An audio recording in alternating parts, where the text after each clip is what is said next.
Ya, saudara, saya tetap di pertanyaan yang ke-32 ya. Jadi pertanyaan ini pertanyaan yang sebetulnya sangat mendasar, yaitu mengapa saudara disebut orang Kristen. Nah, saya berfokus kembali kepada bagian bagian yang pertama, yaitu disebut di sini sebagai sebab aku melalui iman adalah anggota tubuh Kristus. Jadi kita udah belajar saudara ya bagaimana kita sebagai anak Tuhan, di mana kita menjadi orang Kristen itu bukan pilihan kita, tetapi itu adalah pilihan Allah. Ya, itu bukan kemauan kita, tapi itu adalah rencana Tuhan dan pengenapan firman-Nya. Nah, mengapa demikian? Ya, karena kita semua adalah orang-orang yang mati rohani, orang-orang yang tidak pernah mencari Allah yang benar. Kita hanya mencari kadonya Allah, atau sesuatu dari Allah, atau Allah buatan kita sendiri. Allah yang benar-benar Allah itu kita tidak pernah sungguh-sungguh mencarinya, karena kita dalam keadaan buta rohani. Tapi setelah Tuhan mencelikakan kita dan mata rohani kita sudah terbuka, kita baru mengenal akan keberadaan kita sendiri yang amat sangat berdosa dan yang tidak layak di hadapan Allah, dan kita baru disadarkan bahwa kita membutuhkan juru selamat. Karena tanpa juru selamat kita pasti binasa. Semua kesadaran ini adalah kesadaran yang daripada Tuhan dan bukan atas kehendak dan kemauan kita atau kesadaran dari asli diri kita sendiri, tidak. Tapi itu adalah pekerjaan Roh Kudus yang menginsyafkan, menyadarkan Anda dan saya untuk lebih dekat kepada Tuhan. Kita bersyukur dengan kesadaran ini, kita benar-benar bersyukur karena semua ini karena belas kasihan Tuhan. Ya, makanya iman Kristen itu sangat menekankan semua itu hanya karena anugerahnya, karena belas kasihannya, karena tanpa belas kasihan dan tanpa anugerah Tuhan, kita tidak mungkin menjadi seperti sekarang. Kita boleh percaya kepada Yesus Kristus sebagai Tuhan dan Juru Selamat. Kita juga boleh mengenal Allah yang benar. Kita juga boleh terlibat dalam pelayanan, pelebaran kerajaan Allah. Semua itu adalah karena kasih karunia Allah. Nah, hari ini saya akan menekankan kalimat yang pertama ini, yaitu melalui iman. Ya, sebab aku melalui iman adalah anggota tubuh Kristus. Nah, saudara-saudara, apakah saudara dan saya menyadari bahwa waktu kita diselamatkan, kita bukan sebagai orang yang sendirian saja, ya. Kita bukan orang yang anak yang tunggal, tidak, tetapi kita adalah disebut sebagai anak-anak Allah, ya. Yesus Kristus hanya Yesus Kristus yang disebut dengan anak yang tunggal itu di pertanyaan yang ke-33. Tapi di pertanyaan yang ke-32 ini kita masih diingatkan sebagai orang Kristen, kita ini adalah anak-anak Allah, ya. Dan sebagai anak-anak Allah kita ini punya saudara seiman. Saudara seiman, yaitu orang-orang yang juga percaya kepada Yesus Kristus. Jadi kita di dunia ini tidak hanya sendirian yang percaya kepada Yesus Kristus, tapi banyak saudara kita yang juga percaya kepada Yesus Kristus. Dan begitu mereka juga percaya kepada Yesus Kristus, mereka juga menjadi anak-anak Allah. Berarti kita punya banyak saudara di dalam Kristus. Ya.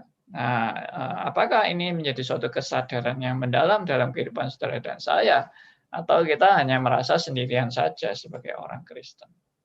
Tentunya itu adalah perasaan yang salah ya, kalau kita merasa bahwa kita hanya sendirian menjadi orang Kristen. Nah, saudara, persatuan kita sebagai saudara di dalam Kristus itu adalah juga suatu karunia yang datang dari Allah ya, kalau kita punya banyak saudara itu. Begitu kita sudah di dalam Kristus, kita langsung punya banyak saudara seiman. Ya, yang sama-sama percaya, sama-sama dilahirkan kembali, sama-sama bertobat, sama-sama menerima Yesus sebagai Tuhan dan Juru Selamat, mengakui Yesus satu-satunya Juru Selamat dunia, dan Dia adalah Allah yang menjadi manusia, dan kita juga mengakui Allah yang benar, yaitu Allah Tritunggal, ya, dan kita juga mengakui bahwa dasar iman orang percaya adalah Alkitab, yang adalah firman Allah. Wah, itu luar biasa sekali, kita dipersatukan dalam juga kebenaran-kebenaran yang datang dari Allah. Ya. Nah, kita disebut sebagai anggota tubuh Kristus. Apa penekanan daripada anggota tubuh Kristus? Penekanan daripada anggota tubuh Kristus adalah beberapa hal, ya. Yang pertama adalah kita menyadari bahwa kita tadi tidak sendirian. Kita sesama saudara kita yang lain juga adalah anggota tubuh Kristus. Lalu yang kedua, penekanan daripada anggota tubuh Kristus adalah kita ini bermacam-macam. Tidak semuanya sama. Jadi Rasul Paulus pernah menekankan ilustrasi satu tubuh Kristus dengan banyak anggota. Ya, jadi ada kaki, ada tangan, ada mulut, ada hidung, ada mata, ya, dan ada anggota-anggota tubuh yang tidak kelihatan yang ada di dalam tubuh, yaitu jantung, ginjal dan sebagainya. Itu semuanya berfungsi dan sangat penting, ya. Nah, jadi kesadaran ini, ya, bahwa kita adalah banyak dan fungsinya juga berbeda-beda. Dan yang ketiga adalah menekankan bahwa kita ini saling membutuhkan. Satu dengan yang lain kita saling membutuhkan. Kita tidak bisa, tangan tidak bisa berkata, aku tidak butuh yang lain, aku tangan cukup hidup sendiri saja. Enggak perlu yang kaki, enggak perlu yang mata, dan sebagainya. Tidak, kan? Bahwa tangan juga membutuhkan kaki, ya, dan juga membutuhkan mata, ya, juga membutuhkan hidung untuk bernafas dan sebagainya. Karena kalau tangan tidak ada kaki, ya bagaimana kita bisa mengambil sesuatu barang tanpa kaki? Ya, kalau tangan tidak ada mata, bagaimana kita bisa melihat barang itu ada apa enggak? Kalau tidak ada mata, ya, kalau tidak ada hidung, tangan kita juga tidak mendapat oksigen. Jadi kita sangat membutuhkan satu dengan yang lain. Nah, apakah ini juga menjadi kesadaran saudara dan saya sebagai anak-anak Tuhan bahwa kita itu saling membutuhkan satu dengan yang lain. Lalu yang keempat, penekanan pada tubuh Kristus ini adalah bahwa kesatuan kita ini melebihi saudara kandung. Ya, saya beberapa kali menekankan itu dalam khotbah-khotbah saya. Ya, bahwa kita ini punya saudara kandung, tapi saudara kandung kita belum tentu adalah satu tubuh Kristus dengan kita. Karena mungkin saja mereka juga tidak percaya kepada Yesus sebagai Tuhan dan Juru Selamat. Ya, dan kalau mereka tidak percaya kepada Yesus sebagai Tuhan dan Juru Selamat, berarti kita bukan satu anggota tubuh Kristus, meskipun saudara kandung. Maka tidak benar kalau dikatakan saudara kandung itu lebih dekat daripada saudara dalam Kristus. Saya malah sebaliknya. Saya menekankan bahwa saudara dalam Kristus itu lebih dekat daripada saudara kandung. Nah, cuma memang dalam realitanya kita belum mempraktekkan ini secara nyata, ya. Kita hanya tahu teori, kebanyakan hanya tahu teori, tapi secara prakteknya kita menganggap masih, ya, orang Kristen lain itu adalah orang asing bagi kita. Ya, bukan seperti saudara kandung. Kalau saudara kandung kan sudah sangat dekat dan sudah saling percaya, begitu kan. Meskipun memang ada saudara kandung yang menipu kita, itu juga ada. Ya, saudara kandung yang memfitnah saudara kandungnya juga ada. Ya, itu perkecualian, kan. Itu berarti ada keanehan di dalam hubungan saudara kandung. Tapi normalnya yang namanya saudara kandung itu sudah amat sangat dekat dan amat sangat mengenal dan saling bisa menerima satu dengan yang lain karena kita adalah saudara kandung. Tapi apakah bisa seperti itu kepada orang-orang yang di dalam Kristus? Mestinya bisa. Cuma kita mungkin juga mengalami trauma-trauma dengan saudara dalam Kristus, karena ada juga saudara dalam Kristus yang ngaku-ngaku saudara dalam Kristus, tapi ternyata dia adalah penipu. Dia adalah pembohong, dia adalah ada udang di balik batu ya. Nah, itu. Jadi dia mau berhubungan dengan kita adalah karena maksud-maksud yang tidak baik, ya. Nah, mungkin trauma gara-gara seperti itu, lalu kita selalu waspada dan selalu curiga kalau ada orang yang mengaku-ngaku saudara kandung. Atau kita juga, meskipun dia juga orang yang jelas-jelas sudah percaya kepada Kristus, tapi ternyata karakternya juga karakter yang kurang baik. Misalnya hutang tidak pernah bayar, misalnya begitu ya, atau suka menipu, atau orangnya tidak konsisten, ya janji tidak pernah ditepati, dan sebagainya, sehingga kita juga trauma dalam pergaulan sebagai anggota tubuh Kristus. Seharusnya saling percaya, ya saling mengasihi, dan saling menolong satu yang lain, terus juga bisa curhat gitu ya, yang sampai benar-benar dipercaya, dan dia tidak mengkhianati kita, ya dia mengerti kita dan sebagainya. Oh, itu tidak mudah. Tidak mudah. Tapi kalau begitu apa sih yang mau ditekankan dalam tubuh Kristus kalau memang realitanya kita sulit untuk menjadi seperti lebih daripada saudara saudara kandung ya. Jadi apa sih sebetulnya realita mengkaitkan pengertian anggota tubuh Kristus ini. Nah, ini sebetulnya istilah ini adalah istilah yang secara de jure ya, de jure. Karena kita di dalam iman Kristen mengerti dua istilah, yaitu de facto dan de jure. Ya, de facto itu faktanya, kalau de jure itu secara hukumnya, ya, secara hukumnya. Dan secara hukum kita ini adalah anggota tubuh Kristus, atau secara nilai rohaninya. Nah, jadi sebetulnya kita ini punya banyak saudara seiman atau saudara dalam Kristus di dunia ini. Cuma kita kan juga nggak tahu saudara dalam Kristus ini yang benar-benar asli dan yang palsu. Kita nggak tahu. Ada orang-orang yang ngaku dia adalah anggota tubuh Kristus, dia adalah saudara seiman dengan kita, tetapi kita pertanyakan kesungguhan dia, keseriusan dia mengikut Kristus, apakah ini bukan Kristen-Kristenan atau Kristen palsu atau Kristen KTP.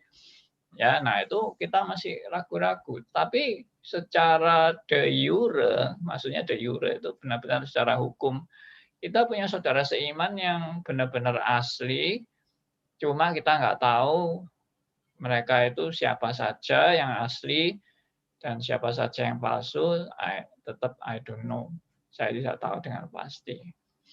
Tapi kalau memang betul-betul sesama saudara seiman yang benar-benar di dalam Kristus, yang sudah diperbarui terus-menerus dalam kehidupannya, kita sebetulnya benar-benar itu lebih dari saudara kandung. Ya, dan itu adalah kasih karunia Allah. Dan kita tetap tahu ya ada orang yang sungguh-sungguh mengasihi, ya sungguh-sungguh mau berkorban, sungguh-sungguh mendoakan, ya sungguh-sungguh mendukung kita, ya bukan mendukung kitanya sebetulnya, tapi intinya adalah sungguh-sungguh dia hidup bagi kerajaan Allah. Dan orang yang hidup bagi kerajaan Allah dengan sesama juga saudara seiman yang hidup bagi kerajaan Allah pasti sehati dong. Ya, mana ada orang yang hidup untuk kerajaan Allah, yang si A hidup untuk kerajaan Allah, si B hidup untuk kerajaan Allah, lalu si A dan si B saling bermusuhan dan saling mau menjatuhkan. Itu kan aneh. Ya, saya percaya kalau orang itu benar-benar punya tujuan yang murni, semua adalah bagi kerajaan Allah, maka kita bisa sehati sepikir, kita bisa saling mendoakan, saling mendukung dan sebagainya. Kecuali kita mungkin mengalami ketidakcocokan dalam karakter, mungkin juga bisa gitu ya. kita cocokkan dalam karakter. Mungkin ada yang ada yang mengalami salah paham, ya, sehingga berselisih, lalu memendam perasaan yang mengganjal dalam diri, sehingga sulit untuk bisa bersatu secara real. Jadi sebetulnya itu juga nggak dipaksa kok, bahwa kita itu harus bisa bersatu secara konkret, secara organisasi, secara benar-benar persaudaraan, ya, dipaksa untuk serumah misalnya. Tidak harus. Kita bisa pelayanan juga tidak harus jadi satu.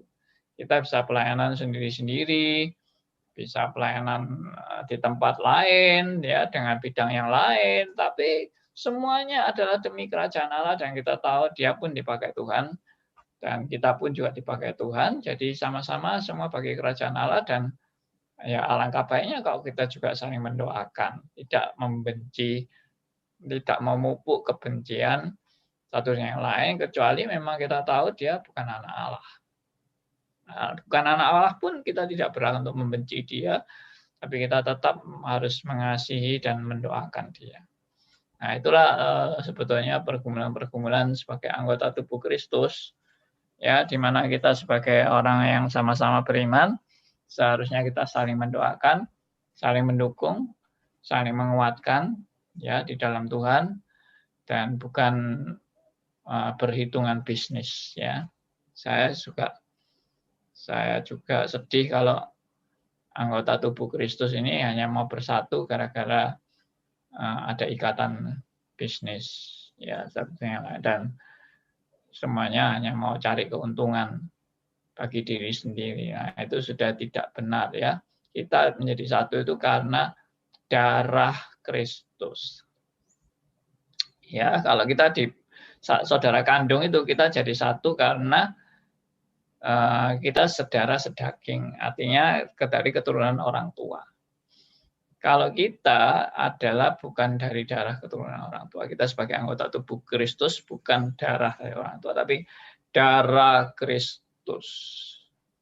Nah, itu yang bagi saya juga suatu keunikan, bahwa kita itu dipersatukan oleh darah Kristus, dan itu darah yang mahal, dan dengan darah Kristus itulah kita mempunyai hidup yang berarti dan bernilai, dan hidup kita adalah hidup berjuang bagi kerajaan Allah. Ya. Nah, berjuang bagi kerajaan Allah itulah yang juga mempersatukan setiap orang percaya, bahwa kita semua adalah mempunyai tujuan yang sama, yaitu berjuang demi misi kerajaan Allah dan demi kemuliaan Allah. Puji Tuhan, ya, bahwa orang Kristen ini ternyata sudah berabad-abad, ya, berjuang di tengah-tengah dunia yang penuh dengan kesulitan dan tantangan. Dan saudara dan saya juga saat ini diizinkan untuk hidup di dunia ini untuk berjuang, meneruskan perjuangan rekan-rekan kita yang terdahulu. Bahwa orang Kristen bukan hanya zaman kita, kan? Orang Kristen ini sudah ada sejak Tuhan Yesus naik ke surga. Ya, ada gereja mula-mula. Dan itu perjuangannya adalah perjuangan misi kerajaan Allah di era perjanjian baru. Dan itu sudah dari abad ke-0, ya, abad 1 maksudnya, abad ke-1, dan kemudian terus sampai hari ini, abad ke-21.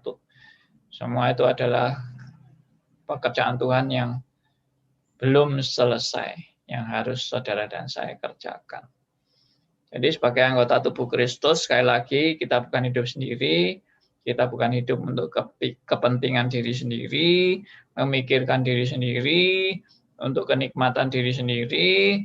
Tidak. Kita tubuh Kristus ini ada satu pekerjaan yang menantikan saudara dan saya, dan saudara dan saya dipanggil untuk mengerjakan pekerjaan itu, yaitu misi kerajaan Allah itu. Ya. Kristus adalah kepala kita. Jadi menjadi anggota tubuh Kristus juga menyadari bahwa Kristus adalah kepala kita. Ya, kita sama-sama punya kepala, yaitu Kristus. Kita sama-sama harus tunduk Tunduk kepada siapa? Tunduk kepada Kristus. Ya, bukan tunduk kepada manusia, tunduk kepada golongan, atau tunduk kepada aliran, atau tunduk kepada hobi atau kesukaan-kesukaan tertentu. Tidak, kita tunduk kepada Kristus. Dan kita juga hidup demi Kristus, dan kita hidup untuk kemuliaan bagi Kristus. Ya, itulah satu penekanan daripada tubuh Kristus, dan biarlah ini menjadi juga komitmen saudara dan saya di dalam menjalani hidup sebagai anggota tubuh Kristus. Ya, kiranya ini boleh jadi berkat bagi semua saudara. Ya, Pak Andi, terima kasih untuk penjelasannya.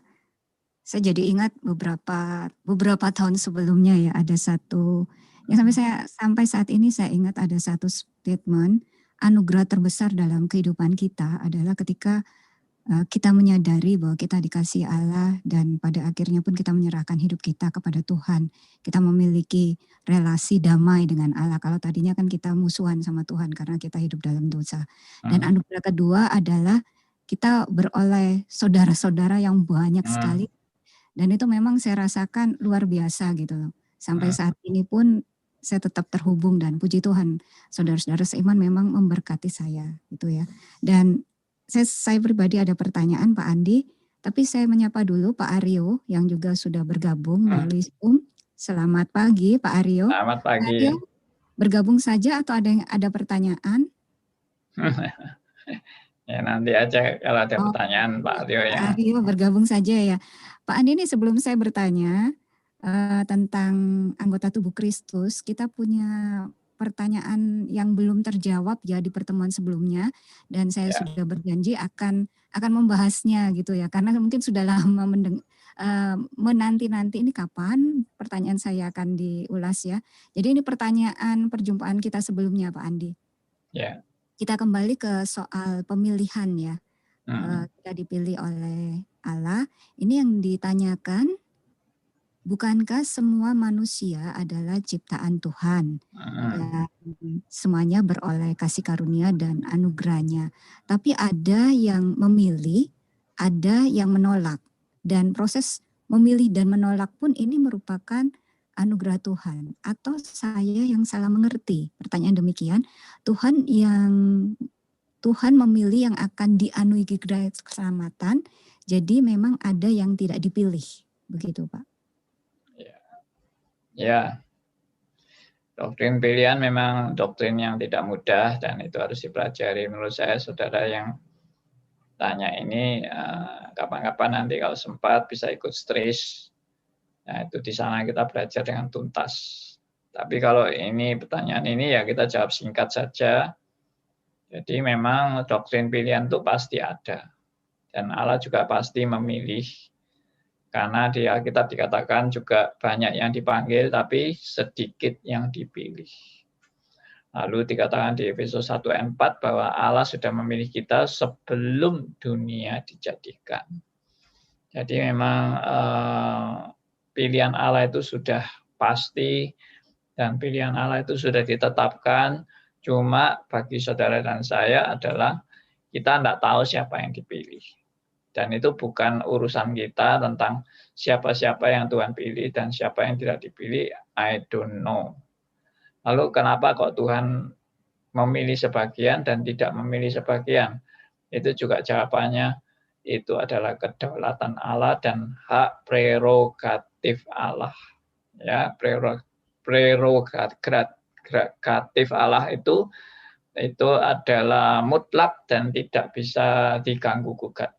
Ya, karena Allah memang berhak untuk mau menentukan siapa yang dia mau selamatkan dan siapa yang dia tidak mau selamatkan. Loh, apakah Allah tidak ingin semua manusia diselamatkan?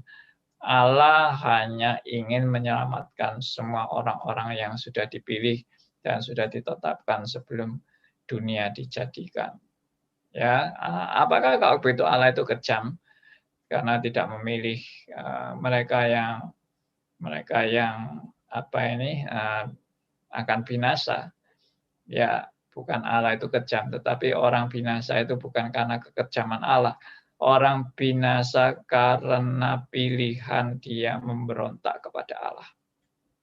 Itu yang dinyatakan oleh kitab suci, bahwa sebenarnya saudara dan saya semuanya sepatutnya binasa karena pemberontakan manusia kepada Allah.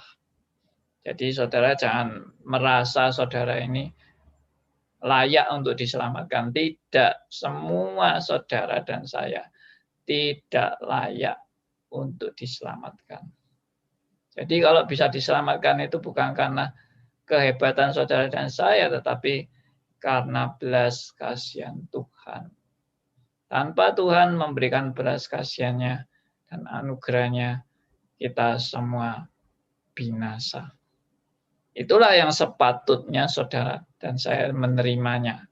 Jadi saudara jangan GR bahwa saudara merasa sepatutnya saudara diselamatkan. Tidak. Sepatutnya saudara dan saya tidak diselamatkan. Jadi kalau sampai saudara diselamatkan itu adalah namanya amazing grace. Ya, itu namanya anugerah yang ajaib dan luar biasa. Itu namanya istimewa. Istimewa tentunya tidak untuk semua orang, betul kan? Ya, misalnya di restoran ini ada meja istimewa. Ya, di restoran itu ada meja istimewa. Nah, kalau itu disebut meja istimewa, lalu semua meja di restoran itu adalah meja istimewa, yang namanya sudah tidak istimewa lagi. Jadi yang namanya istimewa itu hanya tertentu saja. Yang namanya orang pilihan juga tertentu saja. Nah, kalau gitu pilihan Allah berdasarkan apa? Pilihan Allah hanya berdasarkan pada kasih-Nya, pilihan Allah berdasarkan pada kedaulatannya, pilihan Allah berdasarkan kepada kehendak-Nya. Maka itu tidak bisa diganggu-gugat seperti tadi saya bilang prerogatif Allah. Ya, hak prerogatif Allah ini adalah hak yang mutlak. Seperti presiden itu punya hak prerogatif. Ya, nah, saudara mengenal Allah, Allah kita lebih daripada presiden. Dan dia punya hak prerogatif itu untuk dilaksanakan tanpa boleh ada yang mengganggu-gugat. Ya, seandainya Allah tidak mau menyelamatkan semua manusia, itu pun juga haknya Allah. Tapi Alkitab tidak menyatakan itu. Alkitab menyatakan bahwa Allah merencanakan atau menetapkan keselamatan bagi orang-orang pilihannya. Saudara perlu merenungkan mungkin, ya untuk pertanyaan ini, perlu merenungkan perumpamaan gandum dan lalang. Ya, sudah sejak awalnya ada penabur benih gandum dan ada penabur benih lalang. Maka benih gandum menjadi gandum dan benih lalang menjadi lalang. Dan itu tidak pernah ada perubahan. Gandum menjadi lalang atau lalang menjadi gandum. Tidak pernah ada perubahan. Yang namanya gandum tetap gandum, yang namanya lalang tetap lalang. Itu sudah sejak awalnya. Ya, dengan demikian maka kita disadarkan bahwa sepatutnya lah saudara dan saya itu adalah orang-orang binasa karena dosa-dosa kita. Sepatutnya lah saudara dan saya itu masuk neraka karena kita adalah pemberontak-pemberontak Allah dan binasa di neraka karena kita adalah orang yang pendosa semuanya. Ya. Jadi kalau Tuhan tidak mau berinisiatif menyelamatkan siapapun, dan Tuhan diam saja, ya pasti semua binasa. Tidak usah Tuhan sengaja membuat orang masuk neraka. Orang dengan sendirinya masuk neraka semua karena dosa-dosanya. Jadi itu adalah dengan sendirinya masuk neraka bukan karena Allah dorong-dorong orang untuk masuk neraka, tapi dengan sendirinya. Ya, tapi kalau sampai ada orang selamat itu karena anugerah Tuhan, bukan dengan sendirinya. Itu karena belas kasihan Tuhan. Ya, itu karena pilihan dan penetapan Allah. Maka bersyukurlah saudara dan saya yang boleh percaya kepada Kristus, saudara mendapatkan anugerah Allah yang luar biasa dan itu adalah amazing grace sekali lagi. Itu bukan hak kita itu. Nah, makanya disebut hak istimewa, privilege. Ya, saudara dan saya bisa mendapat keselamatan juga adalah suatu privilege-nya daripada Tuhan. Nah, itulah penjelasan saya. Ya, terima kasih Pak Andi untuk penjelasannya. Dan untuk pendengar Radio RMC juga yang ingin bertanya, masih ada kesempatan. Anda bisa menghubungi kami melalui WhatsApp di 081 357 90 1628. WhatsApp-nya di 081 357 90 1628. Ya, saya harapkan bergabungnya tidak di akhir acara ya, karena kalau di akhir acara terpaksa penjabarannya kami tunda di pertemuan sebelumnya. Tapi terima kasih untuk kesetiaannya. Nah Pak Andi, ini saya kembali ke bahasan kita di hari ini tentang anggota tubuh Kristus. Ini pertanyaan saya, idealnya memang luar biasa ya Pak Andi ya. Kekristenan didasarkan oleh kasih, dan ketika kita masuk dalam keluarga Allah, kita punya saudara-saudara yang memang begitu baik, melebihi saudara sedarah gitu ya. Tapi pada faktanya Pak Andi, ini yang sering kali saya temui ya di persekutuan, khususnya di persekutuan karena saya sendiri besar di para church ya. Tadinya bagus, enak gitu ya. Kita bersekutu solid banget. Tapi kemudian tidak bisa dipungkiri, ada teman-teman, karena memang dari lahir, dari keluarga, kita akhirnya ketemu, kita ini beda denominasi gitu. Nah, ini malah jadi sumber konflik. Kok susah sekali ya disatukan, sampai kadang ngomong, ini Tuhannya satu loh, tapi kok kenapa kita ini konfliknya tuh kadang-kadang tajam gitu ya, dan pada akhirnya menimbulkan perpecahan. Padahal kalau kita ingin kembali, kita ini satu tubuh Kristus, tapi kok sulit sekali ya menyatukan, dan malah ada friksi-friksi. Nah ini sebenarnya sedih gitu ya. Iya. Ya, itu juga saya alami. Dan saya kira semua orang Kristen mengalami itu. Saya yakin ya bahwa kalau orang Kristen sejati itu merindukan kita itu bersatu, itu pasti ada. Karena kalau ada orang Kristen yang tidak pernah rindu kita bersatu, itu saya malah meragukan dia orang Kristen apa bukan. Kalau dia Kristen sejati, pasti ada kerinduan untuk bersatu. Tapi kerinduan bersatu ini memang mendapat kendala-kendala seperti yang tadi Silva katakan, bahwa ya kita dibatasi oleh denominasi, dan bukan hanya itu aja, saudara seiman bisa salah paham, bisa sakit hati, bisa merasa difitnah, ya toh, bisa merasa disingkirkan atau tidak diperhatikan dan sebagainya. Nah, itu bisa terjadi bahwa kita sebagai saudara seiman itu bisa terpecah-pecah karena pendapat yang juga tidak sama. Ya, dan itu adalah memang manusiawi sekali. Ya, maksudnya manusiawi itu kita ini tetap orang berdosa yang masih ada egois, masih ada kepentingan diri, masih ada motivasi-motivasi yang mungkin tidak benar di dalam menjadi orang Kristen. Ya, sehingga itulah yang bisa menyebabkan kita tidak bisa bersatu sungguh-sungguh, ya. Kadang-kadang ya memang harus terpecah belah. Sebagai anak-anak Tuhan kita terpecah. Tapi dalam penghayatan saya berikutnya adalah memang perpecahan itu kehendak Tuhan juga. Soalnya kalau orang Kristen tidak pernah terpecah belah, ya terus jadi satu terus, kumpul terus, dan itu justru kurang produktif. Kalau kita satu terus ya, nanti akhirnya mendirikan menara Babel. Itu Tuhan juga tidak inginkan kita mendirikan menara Babel. Tuhan ingin kita itu menyebar. Nah, itu makanya menara Babel diruntuhkan oleh Tuhan. Dan tidak boleh orang sombong untuk merasa akulah yang paling nomor satu di seluruh dunia, dan aku sudah punya menara Babel. Itu nanti sebentar lagi Tuhan hancurkan. Setiap anak-anak Tuhan yang bikin menara Babel akan Tuhan hancurkan. Itu sudah terjadi dalam sejarah. Makanya Tuhan juga mau kekristenan ini tidak menjadi suatu kerajaan besar. Ya, misalnya kenapa kekristenan kok yang dulu gereja mula-mula kok tidak jadi sinode terbesar di seluruh dunia?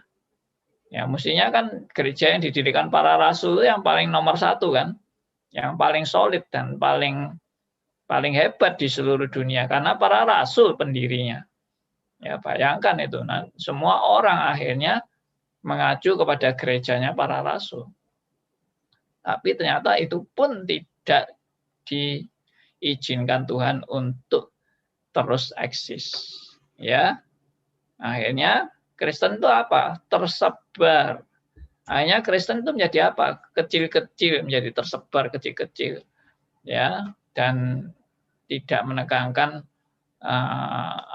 harus jadi satu, ada kelompok yang terbesar di seluruh dunia. Kekristenan itu ada organisasi terbesar, ada gereja terbesar. Tuhan tidak inginkan itu. Ya, jadi saya akhirnya sadar bahwa ingin mendirikan pusat kekristenan yang terbesar di seluruh dunia itu sebetulnya ambisi Menara Babel.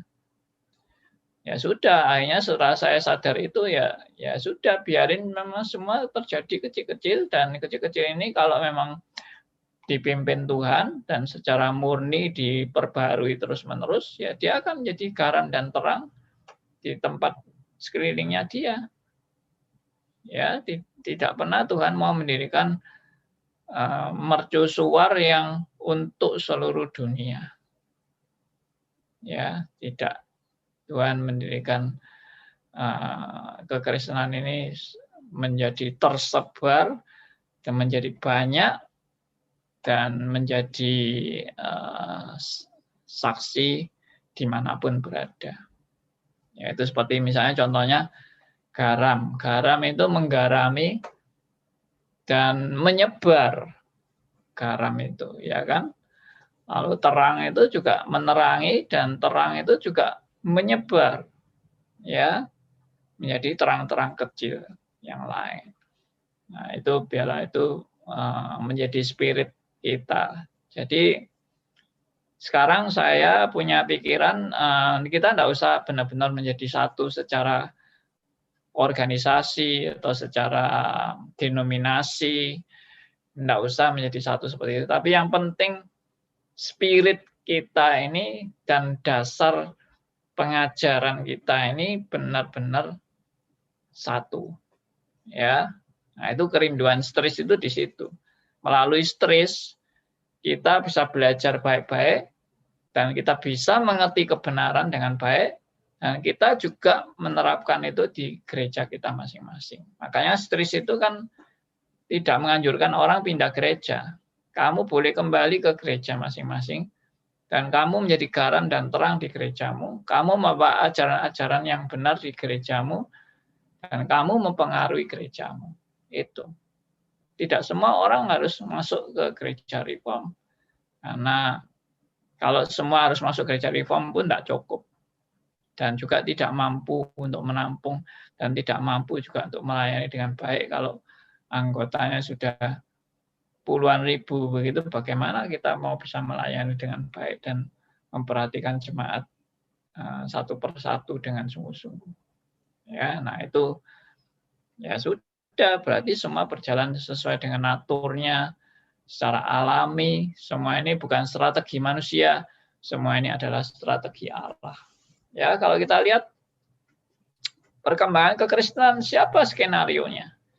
Dari perkembangan kekristenan ini, siapa skenario kalau dulu dari Yerusalem lalu pindah ke Antiokhia, dari Antiokhia lalu menyebar ke Asia Kecil, ya, sampai ke Asia Kecil sampai ke Roma, lalu di Roma kemudian sampai Konstantin yang agung bertobat, ya, kemudian sampai mengalami reformasi di zaman abad ke-16, Martin Luther, ya, kemudian John Calvin, ya, kemudian terus sampai reformator-reformator yang lain, sampai berkembang sampai hari ini, dan sampai Indonesia itu juga adalah skenario bukan manusia, tapi itu semua dari Tuhan. Ya, tidak ada satu manusia pun yang punya strategi yang kemudian strateginya itu berhasil menguasai seluruh dunia. Kekristenan seluruh dunia dikuasai oleh strategi manusia satu, itu tidak. Ya, sehebat siapapun orang itu, dia bukan dia bukan yang membuat strateginya. Semua strategi adalah datang dari Tuhan. Oke. Ya, ini ada juga yang baru bergabung di 0852-114. Terima kasih untuk kebersamaannya. Tapi saya belum bisa membaca pertanyaannya, ya, bisa dibantu.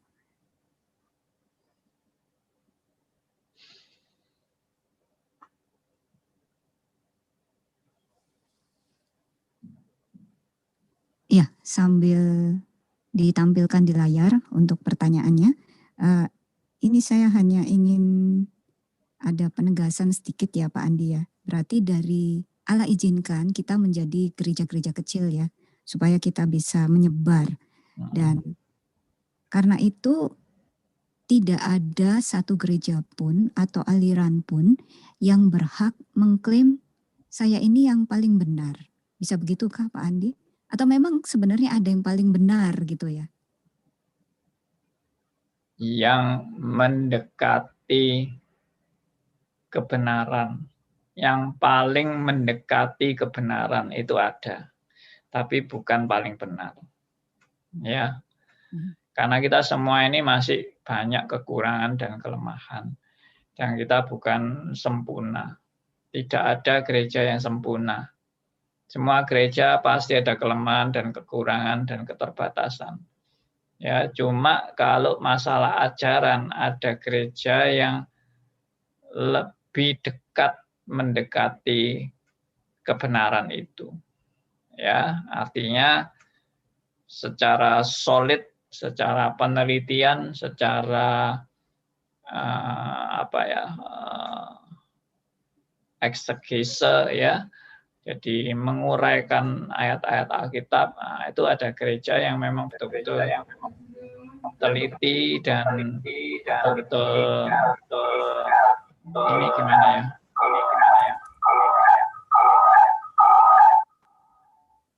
Tolong volumenya di mute.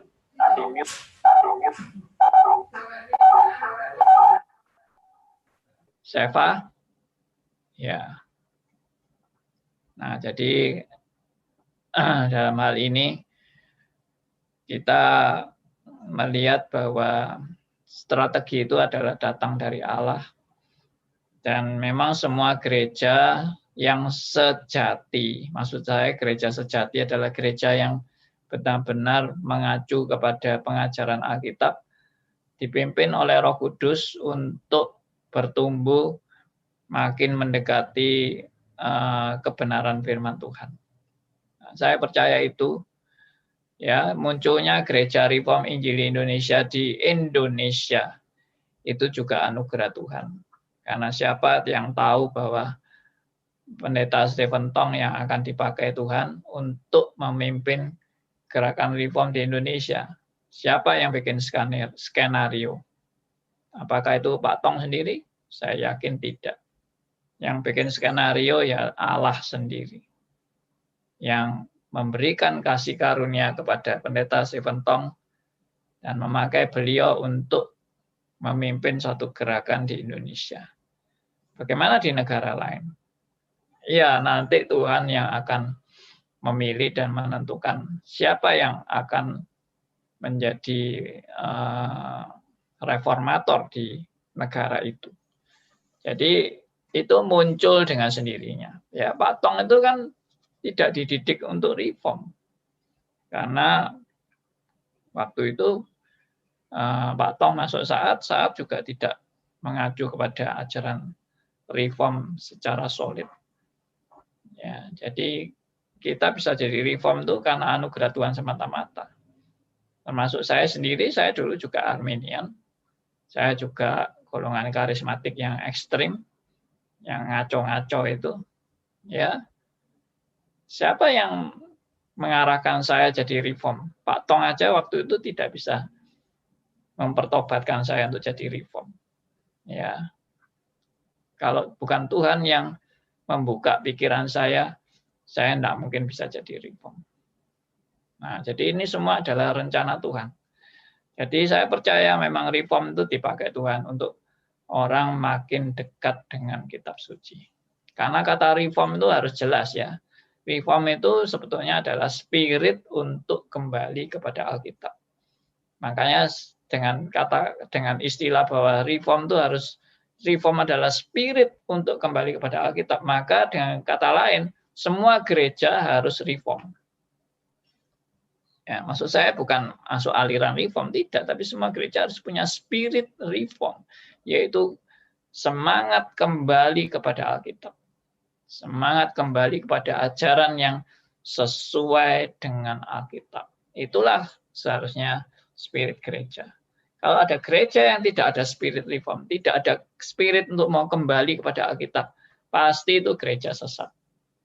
Ya, nah ini semua adalah statement-statement yang sangat mendasar. Oke. Ya, ini ada pertanyaan dari Saudara Theodor Nehemia. Terima kasih sudah bergabung di RMC Radio. Pertanyaan lihat ada hubungan relasi itu kuat antara Ibrani 6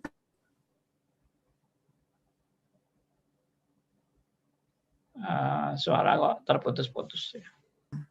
Seperti murtad sama, maaf saya membaca pertanyaan yang sebelumnya. Pak Andi, bagaimana kita mengerti kita adalah gereja yang kudus dan am? Kalau kita kembali kepada Kisah Para Rasul 11 ayat 26. Jelas-jelas yang disebut di sana adalah Antioquia. Apa artinya perwakilan? Ini pertanyaan pertama. Pertanyaan kedua, menyambung kasus penipuan oleh saudara di dalam Kristus. Ini bagaimana gereja menyikapinya? Katanya nggak boleh menghakimi. Ada orang dalam Tuhan berhutang gitu ya, tapi kita kan nggak boleh menghakimi. Nah, bagaimana di sisi lain gereja juga punya wibawa? Jadi ada dua pertanyaan, Pak Andi. Yang pertama tadi apa? Bagaimana kita mengerti kita adalah gereja yang kudus dan am? Kalau kita kembali kepada Kisah Para Rasul 11 ayat 26. Jelas-jelas yang disebut di sana adalah Antioquia. Apa artinya perwakilan? Ya, gereja yang kudus dan am itu artinya kan adalah gereja yang universal. Ya, maksudnya gereja itu bukan sinode A atau sinode B, tapi gereja yang benar-benar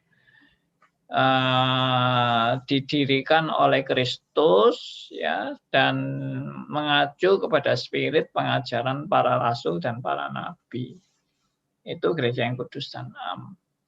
Jadi bukan tidak semua gereja adalah gereja yang kudus dan am, karena ada gereja yang sesat, ada gereja bidat, ada gereja yang nyeleweng dari Alkitab, ada gereja yang penekanan-penekanan yang tidak penting, ya. Dan mari kita melihat gereja yang memang benar-benar itu yang tadi saya bilang reform. Reform itu jangan disebut sebagai aliran, tidak. Reform itu adalah semangat benar-benar mau back to the Bible. Ya, sekali lagi, reform adalah semangat back to the Bible. Berarti semua gereja yang benar harus reform. Sekali lagi, reform bukan aliran, tapi reform adalah semangat kembali kepada Alkitab. Ya, itu baru gereja yang kudus dan am. Nah, kalau pertanyaan yang kedua itu mengenai saudara-saudara yang ada yang menipu dan sebagainya. Ya, pokoknya orang yang tidak benar ya harus ditindak, harus dididik, harus digembalakan, harus diperingatkan, dan harus menjalani hidup yang disiplin, yang bertanggung jawab, ya, dan memuliakan nama Tuhan. Makanya itu tugas gereja itu apa? Tugas gereja salah satunya adalah menggembalakan. Jadi kalau ada jemaat yang tidak benar hidupnya, kerjanya cuma utang-utang, tidak bayar, ya harus digembalakan. Jangan diusir. Kalau kita punya jemaat dosa A diusir, dosa B diusir, dosa C diusir. Ya, kita hanya mau anggota yang benar-benar suci, bersih, tanpa dosa. Ya sudah, gerejamu habis. Ya. Sak pendeta-pendetanya juga orang berdosa, diusir aja semua sak pendetanya. Diusir semua, sak majelisnya juga diusir karena semua adalah orang berdosa. Nah, itu kan tidak benar ngusir-ngusir orang yang berdosa itu. Orang berdosa itu harus digembalakan, bukan diusir. Ya, itu pelajaran yang saya renungkan waktu saya menjadi gembala jemaat. Oke. Ya, Pak Andi, sepertinya waktunya sudah semakin terbatas. Ini silakan disimpulkan dari seluruh penjabaran kita tentang anggota tubuh Kristus ini. Ya. Puji Tuhan, menjadi anggota tubuh Kristus sekali lagi adalah kasih karunia Allah. Saya juga teringat waktu saya pertama kali bertobat, saya disambut oleh saudara-saudara seiman, ya, sebagai saudara yang benar-benar melebihi saudara kandung. Saya bersyukur sekali, saya punya saudara-saudara seiman itu, dan sampai hari ini pun saya juga masih berhubungan dengan mereka di dalam persekutuan alumni, ya, Universitas alumni PMK, ya, Persekutuan Mahasiswa Kristen di Salatiga. Saya pertama kali dulu bertobat di Salatiga, dan sampai hari ini, ya, komunitas kami terus dipelihara, dan kami sering mengadakan persekutuan, kita sering mengadakan reuni, kita sering mengadakan acara-acara untuk saling mendoakan satu dengan lain, dan saya juga bisa menjadi berkat bagi mereka, memberitakan firman dan sebagainya. Ya, puji Tuhan. Jadi mari kita benar-benar bersukacita di dalam kita menjadi anggota tubuh Kristus. Dan kalau ada kepahitan-kepahitan, janganlah kepahitan itu membuat kita menjadi sinis, lalu tidak mau jadi orang Kristen, atau kecewa menjadi orang Kristen, atau mencurigai semua orang Kristen. Ya, tidak sepatutnya seperti itu. Karena ada orang Kristen yang benar-benar Kristen sejati, cuma tidak selalu kita cocok juga dengan semua orang Kristen, kan karakter juga beda-beda. Tapi yang penting adalah spiritnya itu tadi, yaitu untuk misi kerajaan Allah dan untuk kemuliaan bagi Allah. Itulah tekad kita. Ya, kita dipersatukan karena kita dipersatukan oleh darah Kristus, dan kita juga mempunyai misi yang sama, yaitu misi kerajaan Allah, bukan misi untuk keegoisan dan kepentingan diri. Buanglah jauh-jauh segala keegoisan dan kepentingan diri. Kalau toh itu ada, itu memang kedagingan kita yang harus dikikis dan harus makin dimatikan, dan biarlah manusia baru kita yang terus-menerus diperbarui untuk kemuliaan bagi nama Tuhan. Nah, biarlah ini menjadi berkat bagi semua saudara, dan mari kita berdoa. Terima kasih ya Tuhan, bahwa kami sudah dipersatukan oleh darah Kristus. Terima kasih karena kami boleh menjadi saudara-saudara seiman, meskipun kami masih ada kedagingan, dan masih ada kelemahan di sana sini, dan masih bisa juga kami sebagai saudara seiman mengalami sakit hati, atau salah paham, atau perpecahan, atau segala macam hal yang mengganjal kesatuan kami sebagai tubuh Kristus. Ya Tuhan, biarlah ini bukan mengecewakan kami atau membuat kami putus asa, tapi biarlah kami tetap bersemangat untuk tujuan yang sama dan juga dasar yang sama. Yaitu kami sama-sama adalah di dalam Kristus. Kami sama-sama ditebus oleh darah Yesus. Kami sama-sama mempunyai tujuan untuk demi misi kerajaan Allah dan kemuliaan nama Tuhan. Dan kami sama-sama juga sadar keegoisan kami harus dikikis makin habis. Terima kasih Tuhan untuk semua ini, kesadaran-kesadaran ini. Kami mohon Tuhan berbelas kasihan kepada kami juga untuk tetap kami punya semangat kembali kepada Alkitab. Pengajaran yang benar-benar solid, yaitu back to the Bible. Terima kasih atas anugerah-Mu. Terima kasih atas reform ini. Dalam nama Tuhan kami Yesus Kristus, Tuhan dan Juru Selamat kami yang hidup, kami berdoa. Amin. Ya, terima kasih Pak Andi untuk penjelasannya. Dalam program RMC Today, masih dalam pembahasan Katekismus Heidelberg. Dan pendengar, terima kasih juga untuk kesetiaan Anda yang sudah bergabung melalui Zoom, Anda yang mendengarkan melalui YouTube, juga melalui website kami, dan juga melalui aplikasi Android. Kita berjumpa lagi di lain kesempatan, masih dalam pembahasan Katekismus Heidelberg. Terima kasih semuanya. Terima kasih Pak Aryo juga yang bergabung, dan Theodor yang tadi sudah bertanya. Tuhan memberkati. Terima kasih. Iya, terima kasih. Kita berjumpa lagi di lain kesempatan. Tuhan Yesus memberkati.